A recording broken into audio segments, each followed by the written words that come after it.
पताका. पताका म्हणजे ध्वजा, तोरण.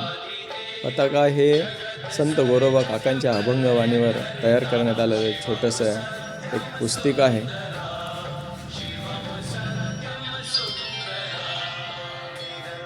श्री संत गोरा कुंभार यांचं भावदर्शन म्हणजे कळसाचं दर्शन असलेलं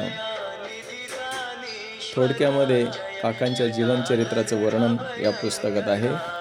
आपल्याला आपले मुलं बाळं सर्वजण याच्यात वाचू शकतात असं कर्मकांड, बुवाबाजी रहित आणि बौद्धिक असं याच्यातून तयार केलेलं हे गोरोबा काकांचे चरित्र भावदर्शन.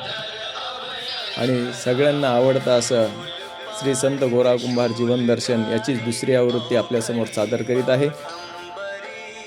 श्री संत गोरा